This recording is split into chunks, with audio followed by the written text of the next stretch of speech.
then it's put into the marketplace via the mortgage, via the business loan, or the government needing to borrow money for infrastructure projects like building a new tramway in a capital city or whatever. It's all put in there on the basis that it has to be repaid. And of course it has to be repaid with interest.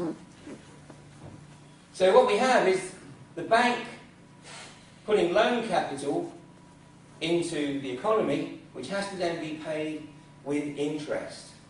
And these guys are so good, they always make sure that the interest is greater than any growth in the economy.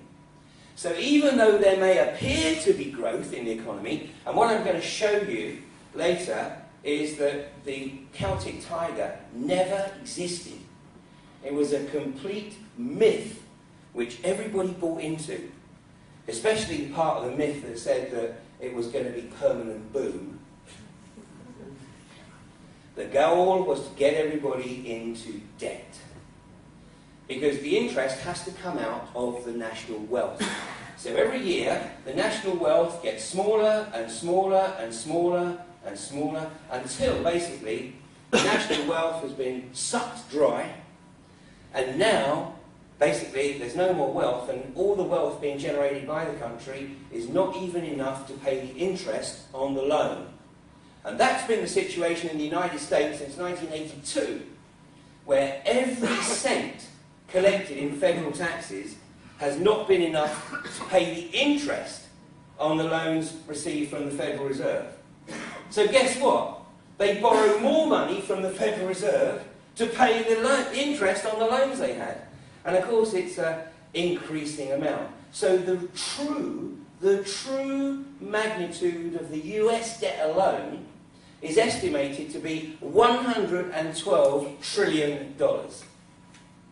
Now, just to put that in perspective, that's about 5 times the planetary GDP, the total gross domestic product of the planet.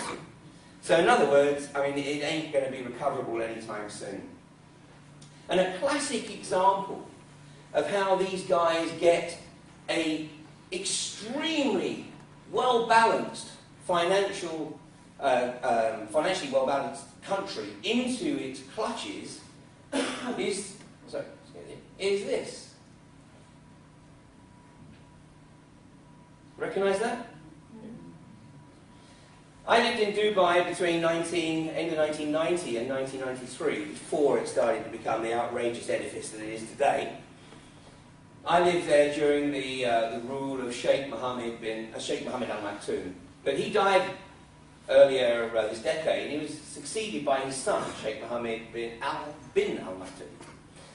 And whilst his father was an extremely astute player, and he grew the Dubai economy from nothing based on the revenues that he got from the offshore oil, and he developed a balanced economy by building the Dubai dry docks, the Jebel Ali container port, turning Dubai into the new Beirut. It became a financial centre in the Middle East, became a hub for all the oil industry in the Middle East. In fact, Halliburton have their headquarters there now, their second headquarters, the main one's in China. It then moved into tourism, built golf courses, the offshore powerboat racing, and now Formula One racing. Well, the World Bank came along to the son of Al Maktoum and said, you know, your dad did a great job in building the economy, but how would you like to leave your mark on the country? Such a mark that it could be seen from outer space. And they presented him with this project. The project wasn't dreamed up in Dubai, the project was dreamed up by the World Bank and the IMF. And so they presented the project to him, and he said, well, you know, it's an interesting project, I like the idea, but, you know, it's a bit of a stretch on our finances. I've got a few other projects in mind. And they said, oh, don't worry about that. We'll lend you the money. And unfortunately, he bought into it hook, line and sinker. And of course, this isn't the only part of the project, because over here, just on the northwest side of that, is a bunch of islands in the shape of the world. That project isn't finished, will never be finished, and the islands are actually washing back into the sea. So this part of the project was finished, and all these luxury villas were built on these islands, the palm fronds here and hotels down here, when the global economy crashed.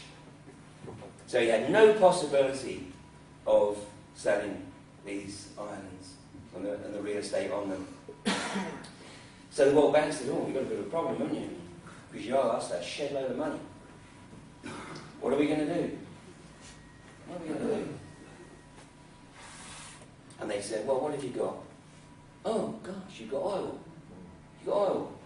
How about we take over a significant chunk of your oil futures? Well, he nearly got suckered into that. But his neighbour, the son of Sheikh Zayed in Abu Dhabi, was a little bit more astute. He'd actually warned him about this, about the fact that he was being lured into a financial trap. But Sheikh Zayed came to the rescue and offered him the money to get the World Bank and the IMF off his back. You know, one of the things that all of those countries that are demonised in the media as the axis of evil, you know, the countries like Venezuela, Libya, state of flux at the moment, of course, formerly Iraq, Iran, North Korea, they all have one thing in common. You know what that is? They're all free of debt from the World Bank. And the World Bank doesn't like it because the World Bank can't control them. That's why there's a war on terror and a quest to put democracy in all around the world, because actually democracy is the easiest political system to manipulate, as you're about to find out. Well, don't just take this from me. I've got a short clip, and then we're going to take, I think, a 15-minute break, and so you're not sitting around too long. And then we'll get into some real meat. I'm going to show you a short clip of a presentation by a guy who used to work for the World Bank. And his job was to go around the world to targeted countries, normally developing nations, and particularly developing nations that had a leader.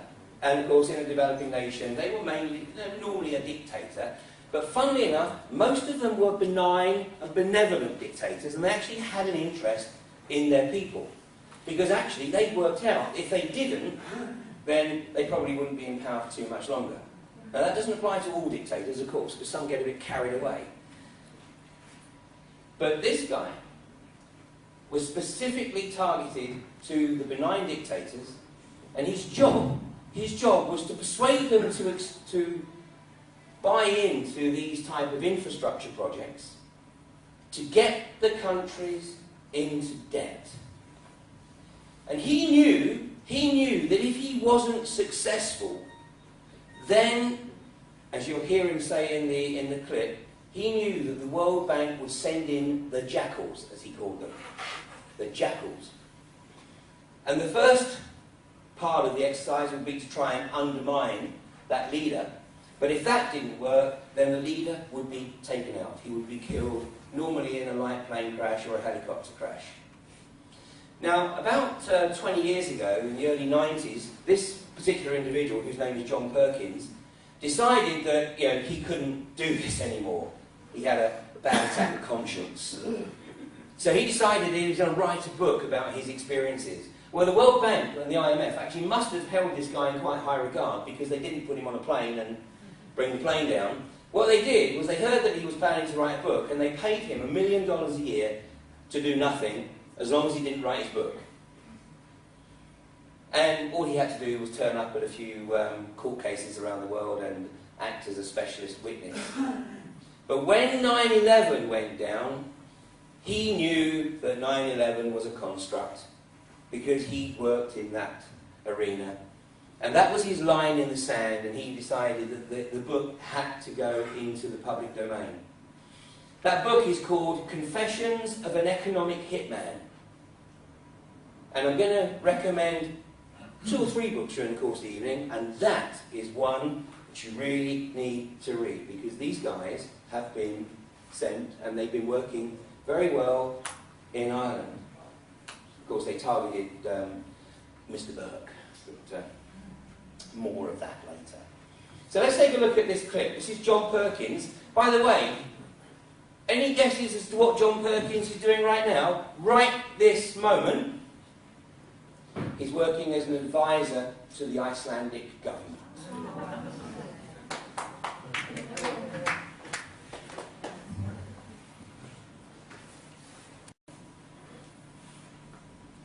Funny thing going on here. I currently work for this company called Charles T. Mayo in Boston. And I went and I took the job, and then I was trained by this amazing woman named Claudine, who's described in detail in the books. She was very intelligent, very cunning, very seductive.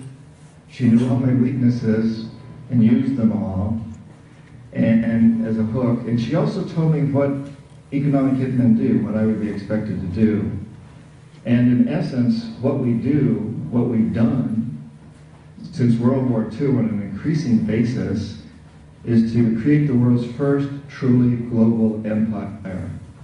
And we've done it primarily without the military, through economics, through economic hitmen. And the way we work many ways, but perhaps the most common is that we will identify a third world country that has resources our corporations cut, like oil.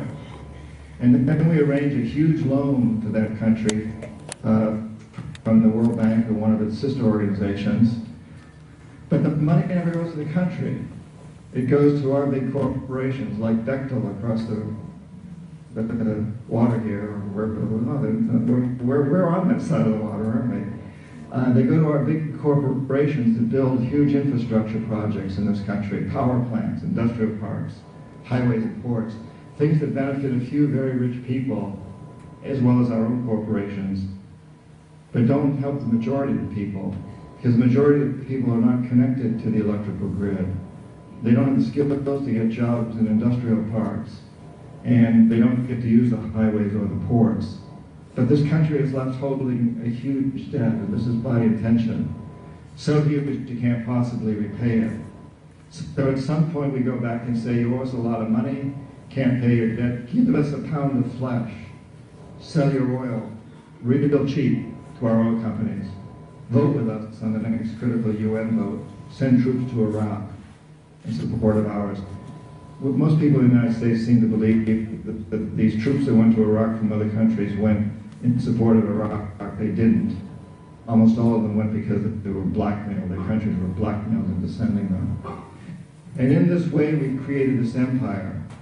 When we economic hitmen fail, which isn't very often, I failed in Panama with Omar Torrijos and in Ecuador with Jaime Roldos. I couldn't corrupt these two presidents, couldn't bring them around. And when we fail, the next step is to send in the jackals. And these are men who overthrow governments or assassinate their leaders. Both Omar Torrijos and Jaime Roldos were assassinated by CIA-sponsored jackals because I failed in my job.